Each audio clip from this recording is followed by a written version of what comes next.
हाँ, नमस्कार, जय हिंद, वंदे मातरम दोस्तों, कैसे आप सभी? उम्मीद करते हैं कि सभी लोग ठीक होंगे। लेटेस्ट अपडेट लगातार चैनल के माध्यम से आप लोगों तक पहुँच रही होगी।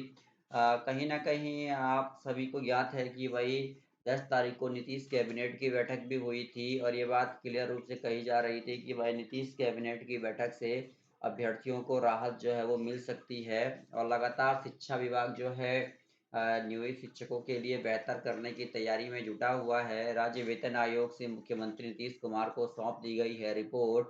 राज्य कर्मियों का वेतन राज्य कर्मी बनाने का मेन मकसद ये था कि भाई कहीं न कहीं वेतन में बढ़ोतरी जो है वो की जाए और माननीय उच्च न्यायालय ने भी इस बात को रखा था कि भाई जो नियोजित शिक्षक विद्यालय में कार्यरत हैं, उनके वेतन में भी बढ़ोतरी जो है वो देखने को मिलेगी। दूसरी बात ये भी कही जा रही थी कि भाई जो भी नियोजित शिक्षक हैं, उनको बड़ी खुशखबरी अब जल्द से जल्द मिल सकती है और खुशखबरी मिलने का मेन ये बात भी है कि एक तो उनके योग्यता का विस्तार किया जा रहा है। ये बात कही जा रही है कि नियोजित शिक्षकों की योग्यता का जो है वो विस्तार जो है वो किया जाएगा क्योंकि वही नियोजित शिक्षक विद्यालयों में लंबे अरसे से तो कार्यरत हैं ही, परंतु उनके लिए बेहतर जो है सरकार कब तक करेगी, तो इसके लिए कहीं न कहीं कमेटी बनाई जा रही है और कहीं न कहीं आप देख सकते हैं कि केंद्र के अनुरूप यहाँ पे लाभ जो है वो दिया जाएगा और स्पष्ट रूप से ये बात कहा जा रहा है कि राज्य कर्मियों का वेतन बढ़ाना कहीं न कहीं सरकार की जो है वो हम कह सकते हैं कि भाई राज्य वेतन आयोग मजबूरी भी कह सकते हैं क्योंकि भाई 18% कहा जा रहा है कि भाई जो महँगाई है वो बढ़ रही है, तो उसे देखते हुए कहा जा रहा है कि भाई जो राज्य कर्मी हैं उनके वेतन में बढ़ोतरी किया जाएगा। 2 मुद्दा काफ़ी गंभीर है, एक और सप्लीमेंट्री रिजल्ट का इंतज़ार कर रहे शिक्षक अभ्यर्थी इंतज़ार में है कि भाई उनको टीआरई 3 में 1 या 2 नंबर से रुके हुए हैं, उनको नौकरी मिले, उनकी जॉइनिंग हो, तो दूसरी ओर नियोजित शिक्षकों का वेतन का मान जो वेतन को लेकर बात कही जा रही है कि भाई उनका जो वेतन है उसमें जो है वो बढ़ोतरी की जाए, यानी कि वेतन जो है उसमें बढ़ोतरी लाई जाए। तो बहुत सारी बातें यहाँ पे सामने आ रही हैं कि राज्य कैबिनेट से इसे भी मुहर लगने की बात कही जा रही है, तो अगला जो कैबिनेट बैठक है, उसमें आपको कुछ अच्छा देखने को मिल सकता है और हम सभी उम्मीद और यही लगा रहे हैं कि भाई नियोजित शिक्षकों का जो वेतन है वो बढ़े। तबादले का आवेदन 6390 शिक्षकों ने वापस ले लिया है। तो कई लोग जो है तबादले के आवेदन को वापस भी ले रहे हैं। शिक्षा विभाग ने तबादले के लिए आवेदन करने वाले वैसे शिक्षकों को आवेदन वापस लेने का मौका दिया है, जो अब तबादला नहीं चाहते हैं। ऐसे शिक्षकों के लिए 5 जून से पोर्टल खोला गया है, ई-शिक्षा कोष पे। तो कहीं न कहीं पोर्टल को लेकर विवाद खड़ा प्रश्न वाले जिलों के अधिकारियों से छीनेगी डीओ, डीपीओ की कुर्सी, ये बात कही जा रही है। तो डीईओ और डीपीओ की कुर्सी छीनने की बात भी कही जा रही है कि राज्य में स्थानांतरित शिक्षकों के स्कूल आवंटन में खराब प्रदर्शन वाले जिलों के अधिकारियों से जिला शिक्षा पदाधिकारी डीओ एवं जिला कार्यक्रम पदाधिकारी डीपीओ की कुर्सी छीन ले जाने के पूरे आसार हैं। विश्वस्त सूत्रों के अनुसार बिहार शिक्षा सेवा के प्रशासनिक उपसंवर्ग के अधिकारियों के प्रस्तावित स्थानांतरण पद स्थापना में कई जिलों में लिखा है कि जिला शिक्षा लिखा है यहाँ पे कि जो निदेशक है यहाँ पे वो बात कह रहे हैं कि भाई कहीं न कहीं ये बात कही जा रही है उनकी कुर्सी जो है वो छीनी जाएगी। तो स्पष्ट रूप से एक बड़ी खबर दोस्तों यहाँ पे सामने उभर के आ रही है, जैसे कि आपको यहाँ पे दिखाई भी दे रहा होगा। स्पष्ट रूप से ये बात जो है वो कही जा रही है स्थानीय शिक्षकों के स्कूल अलॉटमेंट को लेकर ये बात कही जा रही है। आप देख सकते हैं स्थानीय शिक्षकों के स्कूल अलॉटमेंट को कार्य 15 तक जो है होगा पूरा और बढ़ती जा रही है पूर्ण पारदर्शिता एवं गोपनीयता, ये बात कही जा रही है। तो बढ़ती जा रही है पूर्ण पारदर्शिता एवं गोपनीयता, ये बात कही जा रही है और अलॉटमेंट का कार्य 15 तक होगा पूरा।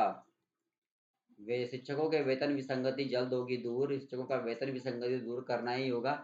मैं आपको पहले बता दूँ कि नियोजित शिक्षकों का मेन मुद्दा क्या रहा है। एक तो नियोजित शिक्षक लंबे अरसे से विद्यालयों में काम कर रहे हैं और बीच में उन्होंने एक गंभीर मुद्दा भी उठाया था कि समान काम के लिए समान वेतन, लेकिन ये मामला संसद में गया था। लेकिन अभी तक समान काम के लिए समान वेतन वाली जो बात कही जा रही थी जैसा कि आप सभी को ज्ञात है कि भाई ये मुद्दा काफ़ी गंभीर था कि समान काम समान वेतन वाला। तो ऐसे में कहीं न कहीं मैं आपको एक बात स्पष्ट रूप से बता दूँ कि शिक्षकों का जो वेतन विसंगति है वो जल्द अब दूर होगी। राज्य के सरकारी विद्यालयों में सेवारत 1.5 लाख से ज़्यादा शिक्षकों की वेतन विसंगति यथाशीघ्र दूर होगी। विद्यालयों में ग्रीष्म अवकाश के समापन के बाद शिक्षकों से वेतन विसंगति संबंधित आपत्तियाँ ली जाएँगी। इसके लिए शिक्षा विभाग के अपर मुख्य सचिव डॉक्टर एस सिद्धार्थ ने संबंधित अधिकारियों को तैयारी करने का निर्देश भी दे दिया है। तो कह दिया गया है कि भाई आप अपनी तैयारी अब जारी रखिए। और शिक्षा विभाग के अपर मुख्य सचिव डॉक्टर एस सिद्धार्थ का निर्देश है, ग्रीष्म अवकाश खत्म होने के बाद शिक्षकों से ली जाएगी आपत्तियां, तो आपत्तियां भी जो है वो ली जाएंगी। तो कहीं न कहीं सुनील कुमार ने बिहार विधान परिषद में शिक्षकों का वेतन विसंगति और सेवानिरंतरता का लाभ देने की घोषणा की है। तो वेतन विसंगति जल्द दूर करने की बात कही जा रही है। तो भाई कहीं न कहीं वेतन विसंगति दूर करना ही होगा, क्योंकि नियोजित शिक्षकों को लंबे अरसे से मांग है। और दूसरे में यहाँ पे बता दूं कि सेवा योग्यता विस्तार को लेकर भी खबर आ रही है। आप देख सकते हैं, लिखा है संबंधित प्रधानाध्यापक, प्रभारी प्रधानाध्यापक, प्रखंड शिक्षा पदाधिकारी जिला बेगूसराय के द्वारा अग्रसारित निम्नांकित विद्यालय अध्यापक, विशिष्ट शिक्षक, प्राथमिक, मध्य, उच्च माध्यमिक, +2 परियोजना विद्यालय जिला बेगूसराय। और यहाँ पे आप देख सकते हैं कि पूरा एक लिस्ट दे दिया गया है, वो लिस्ट हम देखेंगे यहाँ पे। यहाँ देख सकते हैं कि विद्यालय का नाम लिखा गया है, और यहाँ पे देख सकते हैं PS नीला मुसहरी विद्यालय का नाम है, प्रखंड है, कोर्स है BA, और 24-27 सत्र। और यहाँ पे आप देख सकते हैं लिखा है, पहले हम पढ़ लेते हैं क्या कुछ यहाँ पे लिखा गया है। संबंधित प्रधानाध्यापक, प्रभारी प्रधानाध्यापक, प्रखंड शिक्षा पदाधिकारी जिला बेगूसराय के द्वारा अग्रसरित निम्नलिखित विद्यालय अध्यापक, विशिष्ट शिक्षक, प्राथमिक, मध्य, उच्च माध्यमिक का +2 परियोजना विद्यालय जिला बेगूसराय को उनके नाम के आगे अंकित कोर्स, विषय, सत्र, संस्थान से संबंधित यहाँ लिखा है शर्तों के साथ योग्यता विस्तार एवं परीक्षा में बैठने की अनुमति दी जाती है। तो योग्यता विस्तार का तो मुद्दा खैर काफ़ी गंभीर था, पहले से भी योग्यता विस्तार को लेकर ये बात कही जा रही थी कि भाई शिक्षकों का जो है वो योग्यता विस्तार जो है वो किया जाए। तो ऐसे में मैं आपको बता दूं कि भाई जो भी हमारे नियोजित शिक्षक हैं, जो विद्यालयों में कार्यरत हैं, उनके उनकी मांग रही है कि भाई उनका योग्यता जो है वो विस्तारित की जाए। तो ऐसे में ये भी खबर आ रही है, आप देख सकते हैं कि भाई यहाँ पे तमाम बातें जो है वो लिखी गई हैं, और पूरा का पूरा एक लिस्ट दे दिया गया है, जैसे कि आपको दिखाई दे रहा है। स्पष्ट रूप से यहाँ पे एक लिस्ट जारी किया गया है, आप देख सकते हैं पूरे लिस्ट में ये बात कही गई है कि योग्यता विस्तार जो है वो विस्तारित किया जाएगा।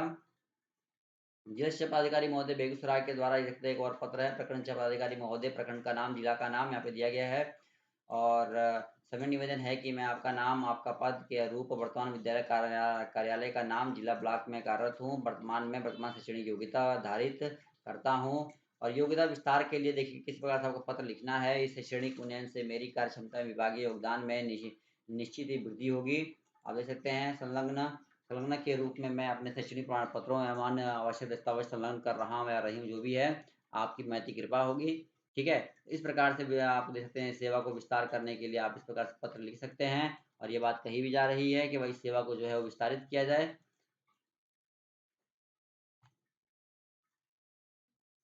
देख सकते हैं यहाँ पे पूरा अपडेट दे दिया गया है। तो शिक्षकों का जो वेतन विसंगति का जो मुद्दा है वो पहले से ही काफी गंभीर रहा है, और पहले से भी ये बात कही जा रही थी कि भाई जो वेतन में जो भी विसंगति आ रही है, उस विसंगति को दूर करने का प्रयास जो है वो झटपट किया जाए। तो ऐसे में एस सिद्धार्थ अगर अच्छा फैसला ले रहे हैं तो इसमें बड़ी खुशखबरी वाली बात है कि शिक्षकों की जो वेतन विसंगति है वो जल्द से जल्द जो है वो दूर हो जाए।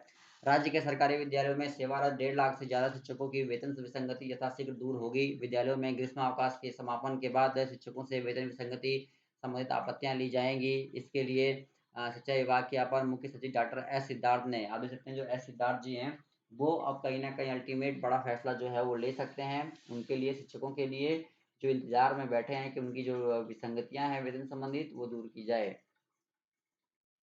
देख सकते हैं यहाँ पे लिखा गया है, ये देखिए। और शिक्षा विभाग के अपर मुख्य सचिव डॉक्टर सिद्धार्थ निर्देश ग्रीष्म अवकाश के खत्म होने के बाद जो है जो कि शिक्षकों से ली जाएंगी आपत्तियां, तो आपत्तियां लेने का काम भी अब शुरू होगा। देख सकते हैं।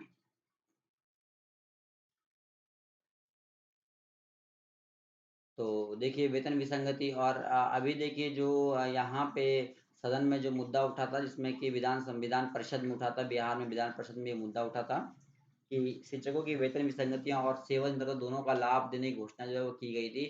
अब देखिए सेवानिरंतरता का लाभ अगर मिलता है शिक्षकों को तो भाई वेतन अच्छा होगा, ठीक है ना। और सेवानिरंतरता का लाभ अगर मिलता है तो जो इंक्रीमेंट मिलता है कि प्रत्येक वर्ष, वो बहुत अच्छा मिलेगा। ठीक है, तो देख सकते हैं कि वेतन विसंगति संबंधी आपत्तियां ली जाएंगी। इसके लिए जिला शिक्षा विभाग के अपर मुख्य सचिव डॉक्टर एस सिद्धार्थ से संबंधित अधिकारियों को तैयारी करने का निर्देश दे दिया गया है। तो कहा गया है कि भाई अपनी तैयारी आप जारी रखिए, ठीक है ना।